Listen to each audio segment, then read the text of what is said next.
केंद्र सरकार और बीजेपी के पीएम पद के उम्मीदवार नरेंद्र मोदी के बीच दोहरी खींचतान चल रही है। एक और सरकार ने महिला जासूसी कांड में मोदी की जांच का फैसला कर लिया है। एक सिटिंग जज का कमीशन भी उन्होंने जांच के लिए करीब करीब तैयार कर लिया है। वहीं मोदी के इंटरव्यू को काटने छांटने का आरोप भी सरकार पर लग रहा है। इन दोनों ही मुद्दों पर मोदी और बीजेपी सरकार को घेर रहे हैं। महिला जासूसी कांड में बीजेपी ने सरकार की नीयत और समय पर यानी कि टाइमिंग पर सवाल उठाते हुए कहा है कि वो चुनाव आयोग से इसकी शिकायत करेगी।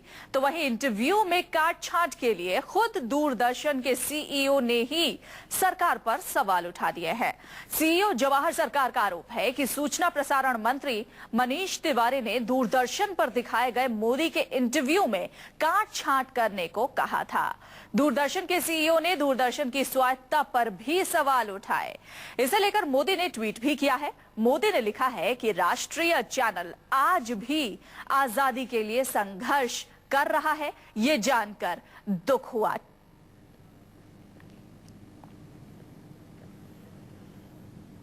जासूसी कांड की बात करें तो इस जांच को अमित शाह ने कहा है कि पॉलिटिकल स्टंट ये सब कुछ है। अमित शाह ने कहा है कि केंद्र सरकार मोदी पर जांच के फंदे पहले भी डालती रही है, लेकिन मोदी की छवि हमेशा बेदाग रही है। सुनिए। 2005 से कांग्रेस का डर्टी ट्रिक्स डिपार्टमेंट ये सब कर रहा है। मेरा सिर्फ इतना ही कहना है कि सुंगलू कमेटी की रिपोर्ट का क्या हुआ, आदर्श हाउसिंग सोसाइटी के घोटाले में कमीशन अपॉइंट किया था, उसका क्या हुआ। इतने बड़े बड़े घोटालों की जांच करने की सरकार को कोई चिंता नहीं है, और जबकि सरकार की मॉरल अथॉरिटी खत्म हो चुकी है। वैसे देखा जाए तो चुनाव की घोषणा के बाद कॉन्स्टिट्यूशनल अथॉरिटी भी नहीं है इस प्रकार के फैसले करने की। फिर भी अगर वो करना चाहते हैं तो मैं मानता हूं कांग्रेस के नेताओं को मालूम ही नहीं है कि उनकी सरकार क्यों जा रही है। इसी प्रकार के सब कामों के कारण ही उनकी सरकार जा रही है, और अगर आप ये भी करना चाहते हैं तो मुझे उसमें कोई आपत्ति नहीं। तो जासूसी कांड में जांच मसले पर किस तरीके के रिएक्शंस आ रहे हैं, एक बार वो भी आपको हम सुनवा देते हैं। कैसे काम कर सकते हैं? वो कमांडर इन चीफ एक आर्मी में कितने दिन के लिए हो सकता है? हाँ, इस कमीशन का गठन पहले ही किया जा चुका था, अनाउंसमेंट बहुत पहले हो चुका था, और ये एक बाकायदा प्रोसेस चल रहा था और जज को नियुक्त किया जाना था। जाहिर है कि अगर नियुक्त किया जाना गलत होता तो इलेक्शन कमीशन उसको रोकता। ये जो भारतीय जनता पार्टी इल्जाम लगा रही है कि हम कोई बदले की भावना से ऐसा कर रहे हैं, तो इससे साबित होता है कि इलेक्शन कमीशन ने ये दूध का दूध पानी का पानी कर दिया है, और इसमें जज की जो नियुक्ति की जाएगी वो बिल्कुल ठीक है, और कैबिनेट ने जो फैसला किया वो बिल्कुल ठीक किया है। जहां तक सवाल स्नूपगेट के कमीशन का है और उसके जज का अपॉइंटमेंट का मामला है, ये तो पहले ही हो जाना चाहिए था। अभी भी देर हुई है, लेकिन सरकार का एक काबिले तारीफ कदम है। कमीशन बने, सच्चाई देश के सामने आए, और इस कमीशन से देश की महिलाओं में एक एहसास पैदा होगा अपनी सिक्योरिटी का, और खास तौर से गुजरात की महिलाओं के अंदर अपनी सिक्योरिटी का एहसास पैदा होगा। तो ये सही कदम है। मगर सरकार को शर्म होना चाहिए। वो देश के सामने बहुत गंभीर समस्या है क्या? देश के सामने जो समस्या है वो समस्या को समाधान नहीं कर पा रहे सरकार। सो रहे 10 साल, अभी अचानक लास्ट मोमेंट में जब उनको मालूम हो गया, पूरा हताश होके निराश होके ऐसा कुछ न कुछ कमीशन बिठा के बदनाम करने के लिए प्रयास कर रहे हैं, मगर ये बूमरैंग होगा, इससे कांग्रेस के लिए भारी पड़ेगा। जासूसी कांड की जांच की टाइमिंग को लेकर उठ रहे सवालों के बीच अब खबर है कि चुनाव आयोग केंद्र सरकार से इस जांच के फैसले को आगे नहीं आएगा। और अंग्रेजी अखबार टाइम्स ऑफ इंडिया की रिपोर्ट के मुताबिक चुनाव आयोग बीजेपी के पीएम पद के उम्मीदवार नरेंद्र मोदी से जुड़े जासूसी कांड की जांच को लेकर उठाए जा रहे केंद्र सरकार के कदम को नहीं रोकेगा। लेकिन इस बीच हम आपको बता दें, इस पूरे मामले पर बीजेपी इलेक्शन कमीशन को शिकायत करने के लिए पहुंची है। इस वक्त जो तस्वीरें हम आपको दिखा रहे हैं, ये इसी की सीधी तस्वीरें दिखा रहे हैं जब बीजेपी इलेक्शन कमीशन के दफ्तर पहुंची है। जिस तरीके से कांग्रेस, जैसा कि बीजेपी कह रही है कि कांग्रेस सरकार का अब अंत है और ऐसे में कांग्रेस अपने अंतिम समय में इस कांड का फायदा उठाने की पूरी कोशिश कर रही है और जांच के लिए उन्होंने एक सदस्यीय पीठ भी तैयार कर ली है और इसी जांच की टाइमिंग को लेकर बीजेपी शिकायत करने इलेक्शन कमीशन के पास पहुंच चुकी है। अब देखना यह होगा इलेक्शन कमीशन इस मामले में क्या कदम उठाता है, लेकिन जिस तरीके से बातें की जा रही हैं, तर्क दिए जा रहे हैं, उसके मुताबिक इलेक्शन कमीशन ऐसा हो सकता है कि इस मामले में कोई भी कदम ना उठाए और अपने आप को इस मसले से अलग रखे। जासूसी कांड गुजरात सरकार की ओर से कथित तौर पर एक महिला आर्किटेक्ट की जासूसी करने से जुड़े मामले को कहा जाता है, जिसमें नरेंद्र मोदी और उनके करीबी अमित शाह पर आरोप लगाए गए हैं। गृह मंत्री शिंदे ने शुक्रवार को कहा था कि जासूसी मामले में जल्द ही जांच के लिए कैबिनेट के फैसले पर जज की नियुक्ति होगी, क्योंकि यह फैसला आचार संहिता लागू होने के पहले ही ले लिया गया था।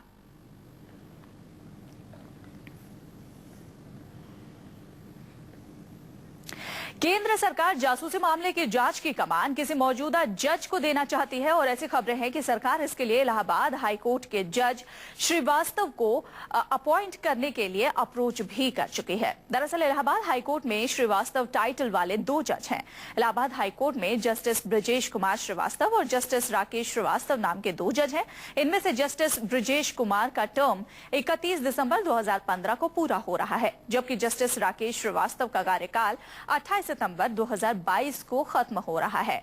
अब ऐसे में अभी ये साफ नहीं है कि केंद्र ने किस जस्टिस को अप्रोच किया है। तो कौन करेगा स्नूप गेट की जांच? अभी तक जो बात सामने आ रही है कि इलाहाबाद हाईकोर्ट के जज श्रीवास्तव को अप्रोच किया गया है, लेकिन श्रीवास्तव नाम के 2 जज इलाहाबाद हाईकोर्ट में है। एक ब्रजेश कुमार श्रीवास्तव है, दूसरे राकेश श्रीवास्तव है। ब्रजेश श्रीवास्तव का कार्यकाल 31 दिसंबर 2015 को खत्म हो रहा है, वहीं राकेश श्रीवास्तव का कार्यकाल 28 सितंबर 2022 को खत्म हो रहा है। अभी तक ये साफ तो नहीं है कि इन दोनों जजों में से कौन इस स्नूप गेट की जांच करेगा, लेकिन उम्मीद है कि आने वाले समय में यह भी साफ हो जाएगा कि ब्रजेश श्रीवास्तव और राकेश श्रीवास्तव में से कौन इस स्नूप गेट कांड की जांच करेगा।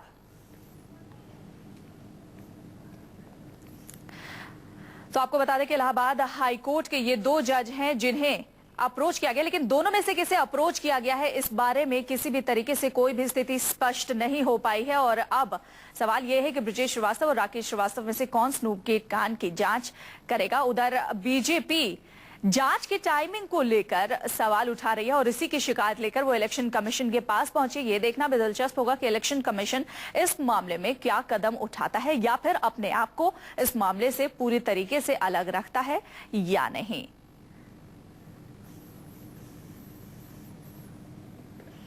और अब अगली खबर, बीजेपी के पीएम कैंडिडेट नरेंद्र मोदी का दूरदर्शन को दिए इंटरव्यू के लिए काट छांट को लेकर विवाद अब बढ़ता जा रहा है। प्रसार भारती के सीईओ जवाहर सरकार ने माना है कि इंटरव्यू के कुछ हिस्सों को काटा गया है। इसके साथ ही दूरदर्शन के सीईओ ने इशारों में इसके लिए सूचना प्रसारण मंत्री मनीष तिवारी पर निशाना साधा है। जवाहर सरकार ने दूरदर्शन को पूरी तरह से स्वायत्तता नहीं देने के लिए सूचना प्रसारण मंत्री मनीष तिवारी को जिम्मेदार बताया है।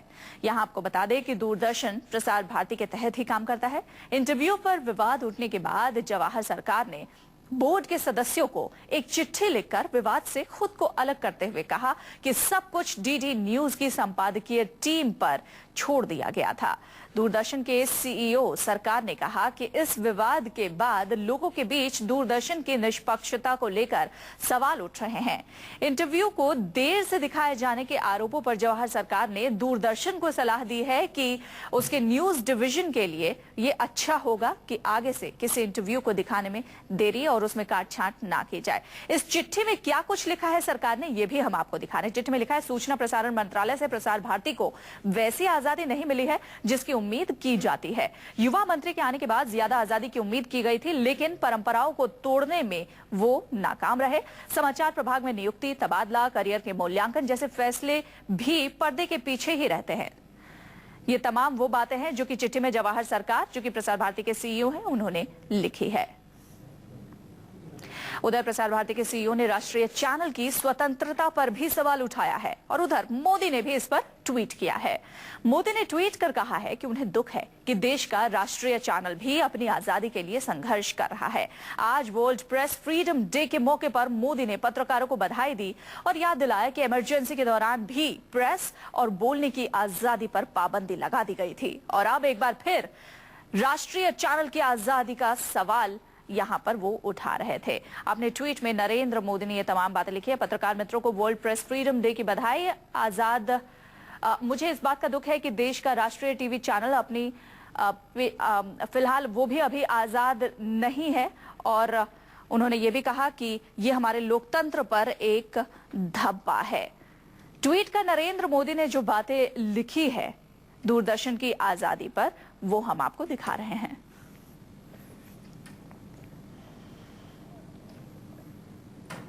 दूरदर्शन की आजादी के सवाल के बीच अब कांग्रेस और बीजेपी में तू मैं शुरू हो गई है। जहां कांग्रेस का कहना है कि सभी चैनलों में इंटरव्यू में इस तरह की काट-छाट होती रहती है, उस पर कोई सवाल क्यों नहीं उठाता, तो बीजेपी का आरोप है कि दूरदर्शन को साफ साफ निर्देश है कि वो सिर्फ राहुल गांधी को ही दिखाए। इतना बड़ा सवाल नहीं है, चाहे दूरदर्शन हो चाहे दूसरे चैनल्स हो, सभी चैनल्स एडिट करते हैं, सबके इंटरव्यूज एडिट करते हैं। उन्हें कितना दिखाना है कितना नहीं दिखाना वो अपने आप फैसला करते हैं। तो ये इतनी बड़ी बात नहीं है जिसको कोई बहुत बड़ा मुद्दा बनाया जाए। और जो भारतीय जनता पार्टी इसको मुद्दा बनाने की कोशिश कर रही है, जो दूसरे चैनल्स हैं, जो आपके इंटरव्यूज स्क्रिप्टेड हैं, उनके बारे में आप क्यों नहीं बात करते? तो ये कोई ऐसा मुद्दा नहीं है जिसको इलेक्शन के अंदर हवा दी जाए। जवाहर सरकार साहब ने जो बयान दिया है उसका बिल्कुल उलट बयान जो है वो डीडी न्यूज के जो जिम्मेदार हैं उन्होंने दिया है। उन्होंने साफ तौर पर कहा है कि उनके ऊपर किसी किस्म का दबाव नहीं था। बात की जा रही है कि 2 अंक उसके निकाले गए हैं। ये 56 मिनट का इंटरव्यू था और उसके अंदर से 22 मिनट काटे गए हैं। जिस अंक की बात करती है भारतीय जनता पार्टी वो 2-3 मिनट के अंक हैं, इससे ज्यादा नहीं है। बाकी अंक क्या है उस पर कोई भारतीय जनता पार्टी सवाल नहीं उठा रही और ना उन्होंने उस फुटेज के बारे में कोई बात कही है। Prasar Bharati CEO has written to the board that Prasar Bharati should be given more autonomy. Why now? Has he experienced any sort of suffocation and lack of freedom and autonomy? We have information that clear-cut political instructions are given to Prasar Bharati that Narendra Bhai should be blocked and all focus should be only on Rahul Gandhi and Sonia Gandhi. Prasar Bharati का जहां तक ताल्लुक है, हमें बड़ा अफसोस होता है कि ब्यूरोक्रेसी जो है वो पॉलिटिकल लाइन लेने लगती है और ब्यूरोक्रेसी को इस बात का ध्यान रखना चाहिए कि इलेक्शन प्रोसेस है, पार्टीज का आना जाना तो है। अगर आपको इतने ही ज्यादा मॉरल वैल्यूज हैं, अगर आप समझ रहे थे कि भाई नहीं करते, रिजाइन कर देते।